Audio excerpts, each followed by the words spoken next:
Merci Stéphanie, merci Alexandre et professeur Engoulevent pour leur intervention. Et donc des choses sur lesquelles je vais revenir, mais je vais baser mon intervention plutôt sur ce qui se passe en effet dans nos cabinets et comment les données peuvent nous aider à comprendre les pratiques de médecins généralistes qui restent complexes sur un sujet complexe qu'est l'hypertension artérielle. Donc moi je suis Damien Gontier, je suis médecin généraliste, maître de conférence de l'université à Nancy.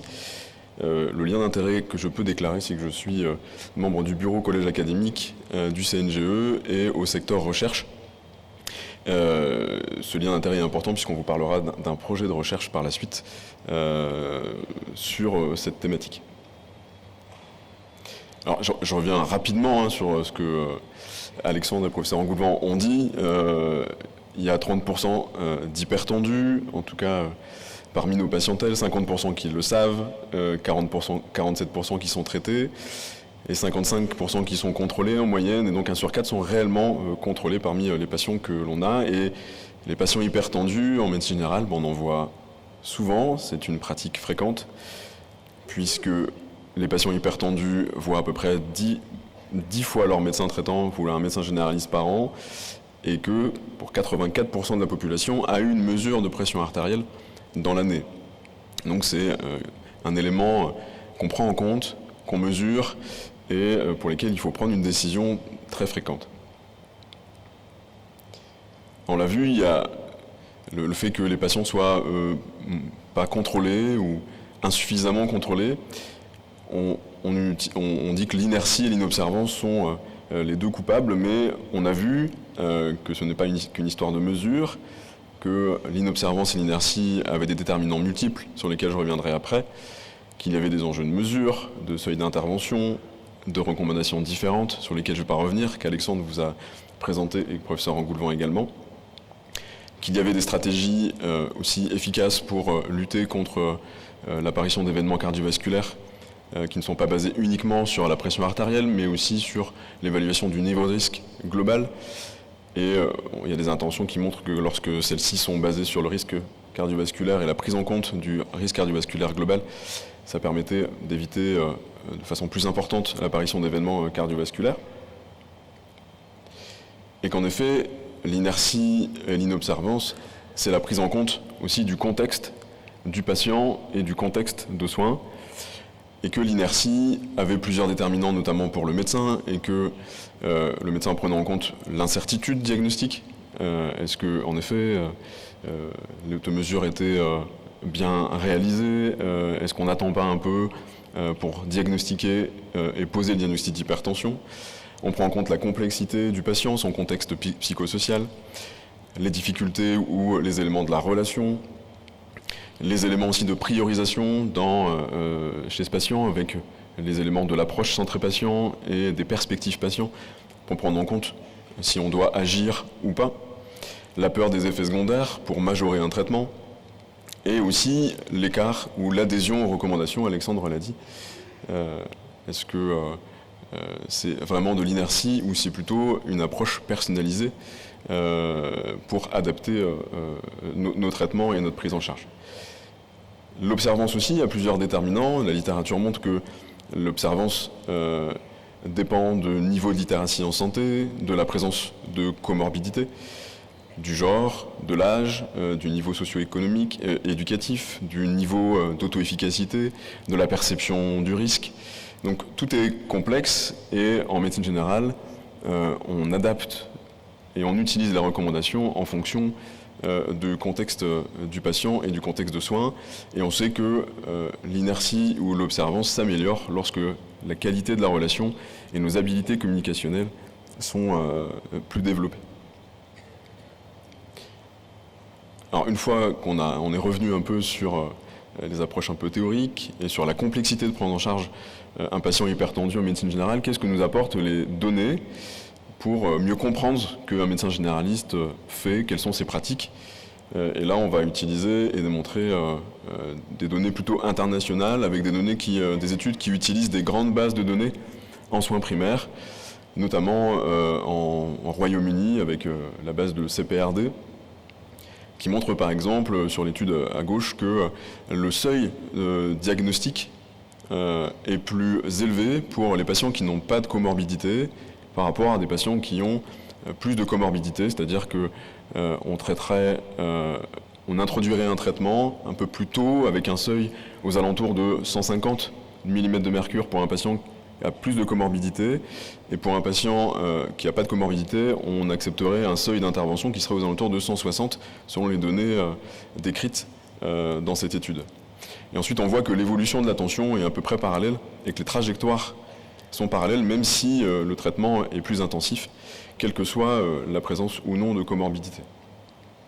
Il y a aussi l'utilisation des bases de données canadiennes qui montrent en effet que les patients hypertendus ont plus de comorbidités associées. Ça, c'est les éléments que les études canadiennes nous apportent.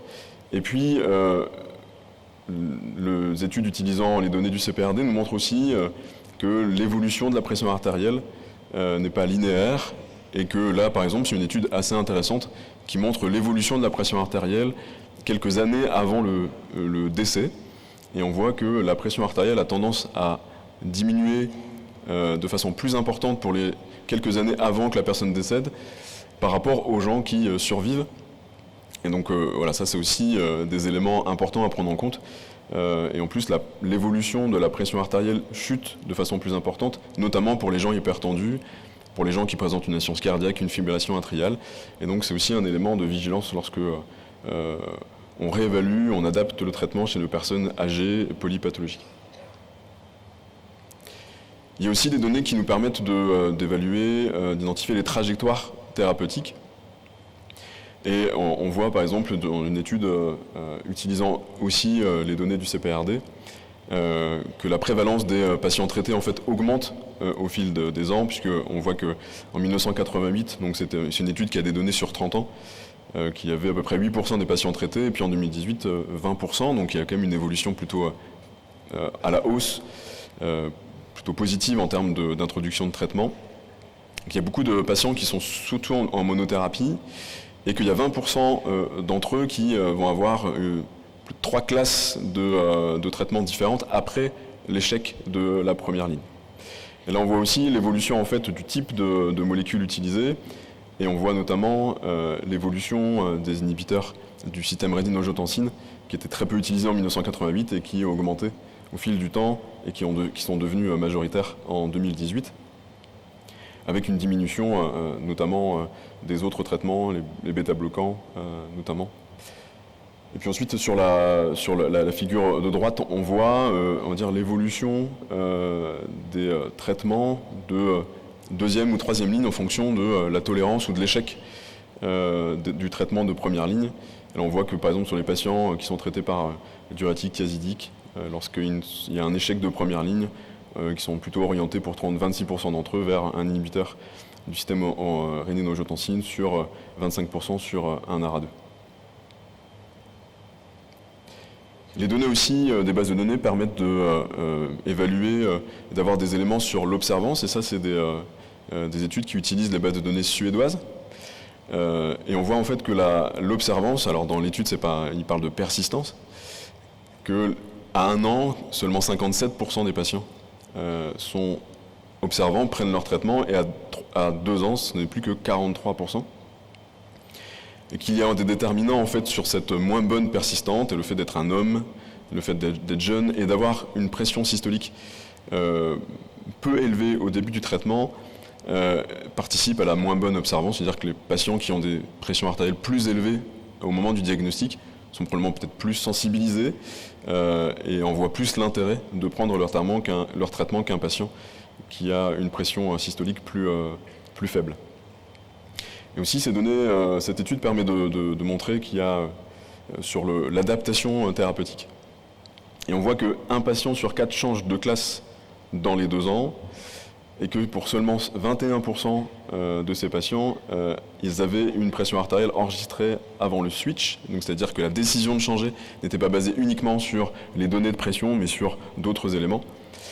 Et que parmi eux, il y avait 69% qui avaient une pression artérielle non contrôlée.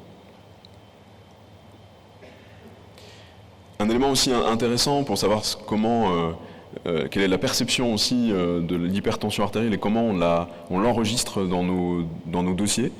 Une étude américaine qui montrait que la documentation de la pression artérielle dans les dossiers comme antécédent était assez intéressante, assez importante. 75% des consultations enregistrées avaient la pression artérielle notée dans un champ structuré et que 55% des notes non structurées contenaient une pression artérielle écrite. Donc on voit que c'est un élément qui est souvent retrouvé et on verra que dans l'étude qu'on va vous proposer après, c'est un élément important pour décrire ces patients hypertendus en médecine générale et qu'on voit sur la structuration ou le fait de noter ces données de pression artérielle dans les dossiers, il y avait des facteurs associés. Et le fait d'être un homme expérimenté était un facteur, on va dire, de risque de moins noter cet élément dans les dossiers. Là, on a vu qu'il y avait des données intéressantes sur le plan international, de description de l'évolution de la pression artérielle, de la définition des seuils utilisés avant l'introduction à un traitement, quelles sont les trajectoires médicamenteuses et les différentes adaptations qu'un médecin généraliste réalise pour ces patients hypertendus. On a vu qu'il y a beaucoup de données internationales, mais peu de données françaises. Et ça a été l'objet d'un projet qu'on a mené avec le CNGE, qui s'appelle le projet PRIME-HTA, donc prise en charge en soins primaires de l'hypertension artérielle, pour lesquels on a répondu à un appel à manifestation d'intérêt du Health Data Hub, qui permettait l'utilisation des données de P4DP, chaînées avec les données du SNDS. Et l'objectif de ce travail est de pouvoir, comme démontré dans les études précédentes, d'évaluer les parcours diagnostiques et thérapeutiques des patients hypertendus, en essayant d'identifier les modalités diagnostiques. Comment on mesure une pression artérielle? Est-ce qu'on mesure, on fait des automesures? Est-ce que ces automesures sont notées? Est-ce que c'est des pressions automatisées ou non? Quel est le seuil d'intervention qu'on utilise avant de traiter, en fonction de quels critères, quel type de traitement, et puis d'évaluer, d'identifier les facteurs associés à l'inertie thérapeutique et à l'adhésion du traitement. Donc la méthode, vous connaissez tous P4DP, et donc c'est l'utilisation de données structurées qui sont présentes dans P4DP, qui sont extraites, mises en place dans l'entrepôt de données, et donc on pourra recueillir les pressions artérielles, les antécédents, les données de biologie, de traitement, et puis aussi les résultats de consultation qui sont codés. Et tous ces éléments seront chaînés à des données d'une NIRAM qui nous permettra d'avoir des éléments sur la délivrance des médicaments, et aussi des données du PMSI, des données hospitalières, avec notamment la présence d'une hospitalisation et les éléments en lien avec cette hospitalisation. Alors l'enjeu de PRIME-HTA, et c'est l'enjeu en fait de toutes les études qui utilisent ces grandes bases de données, c'est déjà de pouvoir avoir un projet qui utilise les données de P4DP pour un problème qui est prévalent en médecine générale, de savoir comment ces données peuvent être utilisables. Mais il y a aussi tout un enjeu de définition par rapport aux données disponibles. On sait qu'il y a différents logiciels qu'on utilise en médecine générale avec une façon de structurer les données qui sont différentes. Et est-ce qu'on va réussir à pouvoir identifier clairement des critères d'inclusion pour l'hypertension artérielle? Est-ce qu'il sera codé, structuré? Est-ce qu'on va devoir utiliser la pression artérielle à plusieurs reprises? Donc ça, c'est un enjeu de définition. Qu'est-ce qu'on va utiliser pour identifier, nommer l'inertie thérapeutique? Est-ce que ce sera des données d'automesure tensionnelle ou de MAPA? Est-ce que ces automesures tensionnelles sont structurées? Est-ce qu'elles sont réalisées?